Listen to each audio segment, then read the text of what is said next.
sini saya akan memberitahukan dulu apa-apa aja yang akan kita bahas. Pertama, pengertian teks LHO atau pengertian teks laporan hasil observasi. Kedua, tujuan teks laporan hasil observasi. Ketiga, ciri teks laporan hasil observasi. Keempat, struktur teks laporan hasil observasi. Kelima, aspek kebahasaan teks laporan hasil observasi. Keenam, langkah penyusunan teks laporan hasil observasi. Dan yang terakhir, cara membuat ringkasan teks laporan hasil observasi. Oke, kita mulai pembahasannya. Pertama, yaitu pengertian teks laporan hasil observasi.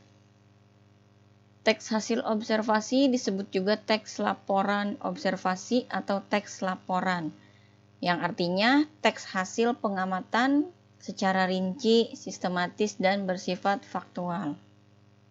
Bersifat faktual maksudnya adalah semua yang berada di teks tersebut benar-benar ada atau fakta. Teks laporan hasil observasi juga sering disebut teks klasifikasi, karena memuat klasifikasi mengenai jenis-jenis berdasarkan kriteria tertentu. Jenis teks ini mendeskripsikan atau menggambarkan bentuk, ciri, atau sifat umum, general, seperti benda, hewan, tumbuh-tumbuhan, manusia, dan peristiwa yang terjadi di alam semesta kita. Teks LHO atau teks laporan hasil observasi adalah teks yang berfungsi untuk memberikan informasi tentang suatu objek atau situasi setelah diadakan investigasi atau penelitian secara sistematis. Teks ini biasanya berisi fakta yang dapat dibuktikan secara ilmiah. Pembahasan kedua yaitu tentang tujuan teks laporan hasil observasi. Tujuannya melaporkan hasil observasi secara sistematis dan objektif berupa hasil pengamatan untuk memecahkan suatu persoalan atau menguji suatu hipotesis. Hipotesis itu apa? Hipotesis itu dugaan awal. Karena sebelum melakukan pengamatan, kita pasti harus memiliki hipotesis terlebih dahulu atau dugaan awal. Misalnya, jika kita ingin membuat teks laporan hasil observasi pada kucing, maka perlu untuk mengamatinya dan membandingkannya dengan ras hewan sejenis, misalnya harimau, singa, atau jenis ras kucing lainnya. Yang ketiga, yaitu tentang ciri teks laporan hasil observasi. Di antaranya, isi teks bersifat objektif dan tidak memihak. Harus ditulis berdasarkan fakta yang terjadi pada saat pengamatan dilakukan. Isi teks tidak mengandung hal-hal yang bersifat penyimpangan, dugaan-dugaan yang tidak tepat, atau juga pemihakan terhadap sesuatu. Teks observasi disajikan dalam bentuk yang menarik, tata bahasa yang baik, susunan teksnya logis, dan isi dari teks berbobot dan berkualitas. Isi teks harus ditulis secara lengkap dan sempurna.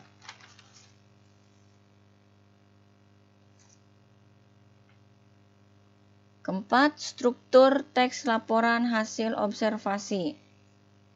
Setiap teks pasti memiliki struktur dan unsur pembangun. Demikian pula dengan teks laporan hasil observasi. Teks laporan hasil observasi disusun dengan struktur pernyataan umum atau klasifikasi atau bagian pembuka. Pernyataan umum berisi pembuka atau pengantar hal yang akan disampaikan. Kemudian ada deskripsi bagian atau bagian isi. Bagian ini berisi hal umum tentang objek yang akan dikaji, menjelaskan secara garis besar pemahaman tentang hal tersebut. Penjelasan detail mengenai objek atau bagian-bagiannya terdapat pada deskripsi bagian. Kemudian ada deskripsi manfaat atau bagian penutup. Deskripsi manfaat menunjukkan bahwa setiap objek yang diamati memiliki manfaat atau fungsi dalam kehidupan. Dan yang terakhir ada simpulan. Berisi ringkasan umum sesuatu yang dilaporkan. Simpulan boleh ada dan boleh tidak ada. Yang kelima, aspek kebahasaan teks laporan hasil observasi. Yang ke-1, menggunakan kata benda atau nomina. Seperti hiu paus, Taman Nasional Laut Teluk Cendrawasih. Kata benda terbagi lagi menjadi verba dan prase verbal, yaitu yang berfungsi untuk menjelaskan ciri hiu paus memiliki mulut besar yang lebarnya bisa sampai 1,4 meter. Menjadi verba aktif dalam menjelaskan perilaku, misalnya ikan ini makan dengan menyaring air laut menyerupai kebanyakan jenis paus. Kemudian ada istilah, misalnya filter feeder, penyaring makanan, plankton soliter. Dan yang terakhir, paragraf dengan topik sentence atau kalimat utama untuk menyusun sebuah informasi. Setiap aspek yang dilaporkan diperinci dalam beberapa paragraf atau deduktif induktif.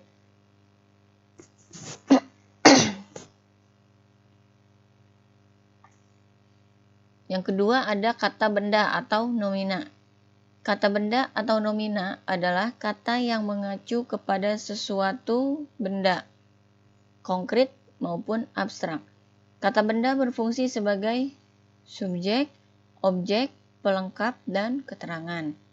Ciri-ciri kata benda dapat diingkari dengan kata bukan. Contoh, bukan gula, bukan rumah, bukan mimpi, bukan pengetahuan.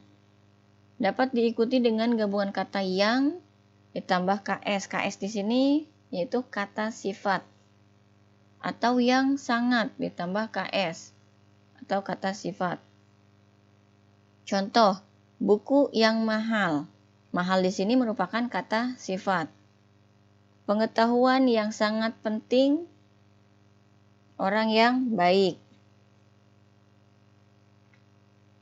Ketiga ada frasa verbal.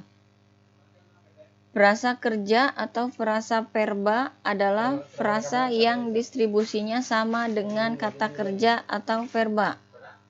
Contoh, adik sejak tadi akan menulis dengan pensil baru. Di sini sudah digarisbawahi, yaitu akan menulis.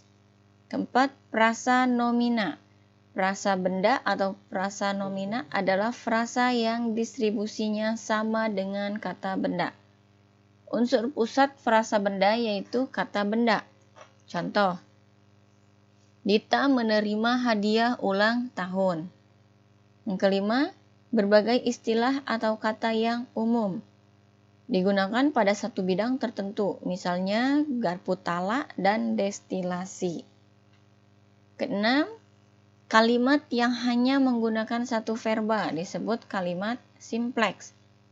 Kalimat simpleks adalah kalimat yang hanya terdiri atas satu verba utama yang menggambarkan aksi, peristiwa, atau keadaan.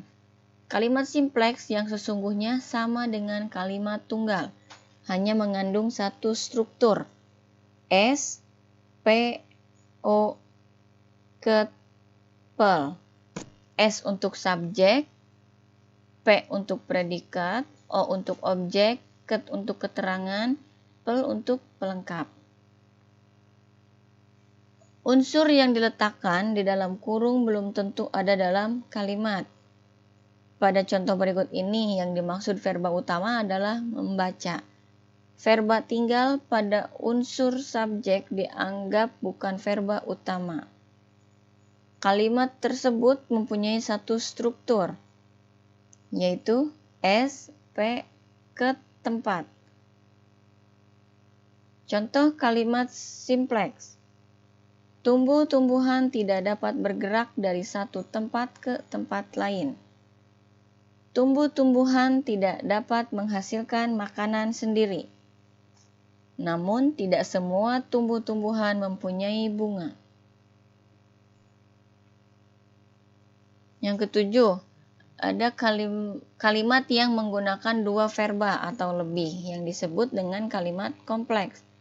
Kalimat kompleks adalah kalimat yang terdiri atas lebih dari satu aksi, peristiwa atau keadaan sehingga mempunyai lebih dari satu verba utama dalam lebih dari satu struktur.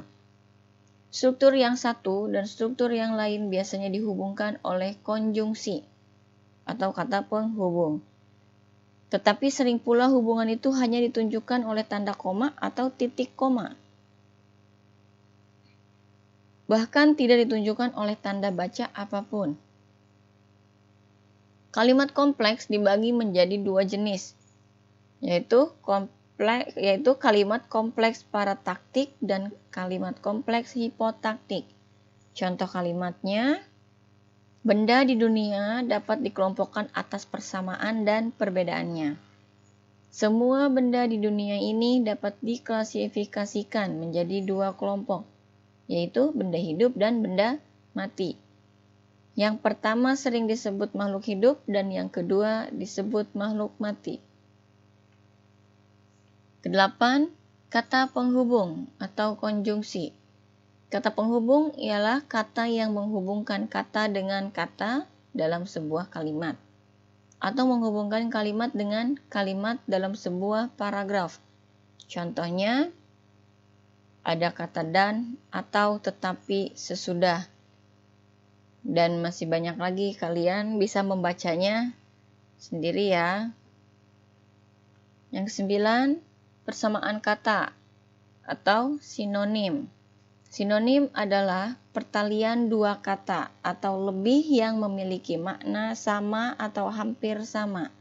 Suatu kata bersinonim dengan kata lainnya apabila dalam kalimat yang sama. Kata-kata tersebut dapat saling menggantikan atau kata-kata yang memiliki kesamaan arti secara struktural atau leksikal dalam berbagai urutan kata-kata sehingga memiliki daya tukar atau substitusi. Contoh, kata ciri persamaan katanya tanda. Kata benar persamaan katanya betul. Kata agar persamaan katanya supaya. Kata rajin persamaan katanya giat. Dan kata hemat persamaan katanya irit. Yang terakhir atau yang ke-10, lawan kata atau antonim. Antonim adalah kata-kata yang memiliki pertalian makna bertentangan secara penuh atau secara sebagian dalam berbagai urutan kata.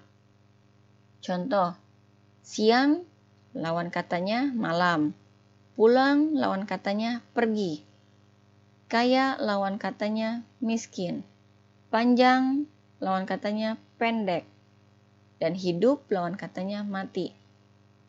Mungkin kalau untuk antonim dan sinonim kalian sudah paham karena di SD kelas 5 dan kelas 6 kata antonim, persamaan kata atau antonim, sinonim dan lawan kata antonim itu sudah dibahas. Yang keenam, langkah-langkah penyusunan teks laporan hasil observasi. 1. Melakukan observasi objek penelitian yang akan dijadikan judul laporan. 2. Menentukan judul laporan yang baik dan benar sesuai dengan pengamatan yang dilakukan. 3. Menyusun kalimat pembuka. 4. Menyusun isi laporan yang berisi gagasan atau ide pokok dan saran yang disertai alasan terhadap laporan hasil pengamatan. 5. Menulis kalimat penutup. Untuk menyusun teks laporan hasil observasi, setidaknya kita harus melihatkan 5W tambah 1H dengan uraian sebagai berikut. What, apa, who, siapa, when, kapan, where, di mana, why, mengapa, dan how, bagaimana. 7. Membuat ringkasan rangkuman teks laporan hasil observasi.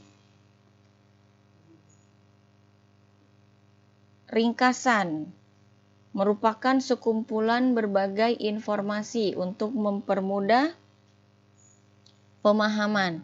Kata lain dari ringkasan, precis, yang berarti memotong atau memangkas, adalah suatu cara yang efektif untuk menyajikan suatu karangan yang panjang dalam bentuk singkat. Tujuan ringkasan yaitu membantu kita memahami dan mengetahui isi sebuah buku atau karangan. Dengan membuat ringkasan, seseorang dibimbing dan dituntun untuk membaca karangan asli dengan cermat dan menuliskan kembali dengan tepat. Manfaat ringkasan yaitu sebagai sarana untuk membantu kita dalam mengingat isi sebuah buku atau suatu uraian yang begitu panjang. Rangkuman memuat ide-ide pokok yang mewakili setiap bagian bacaan aslinya. Dengan membaca rangkuman, kita seakan-akan memahami keseluruhan buku secara utuh. Nah, di sini ada ide pokok. Ide pokok itu adalah ide atau gagasan yang menjadi pokok pengembangan paragraf. Ide pokok biasanya terdapat dalam kalimat utama. Nama lain dari ide pokok adalah gagasan utama, gagasan pokok. Dalam satu paragraf hanya ada satu ide pokok. Oke.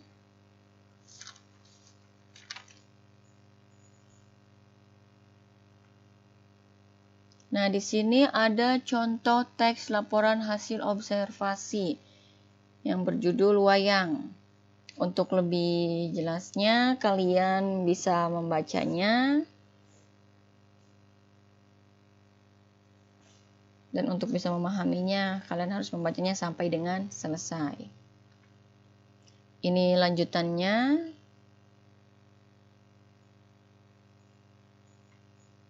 Ini juga lanjutannya. Sama lanjutannya juga.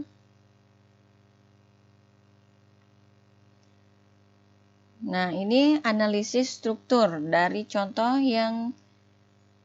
teks yang tadi, atau dari contoh teks yang berjudul wayang, yaitu sebagai berikut. Paragraf ke-1 itu termasuk ke dalam pernyataan umum atau klasifikasi. Paragraf kedua sampai paragraf 7 termasuk ke dalam deskripsi bagian. Dan paragraf ke-8 atau paragraf terakhir termasuk ke dalam deskripsi manfaat. Sekian materi pembelajaran bab 4, yaitu teks laporan hasil observasi. Semoga bermanfaat, tetap semangat dan rajin belajar.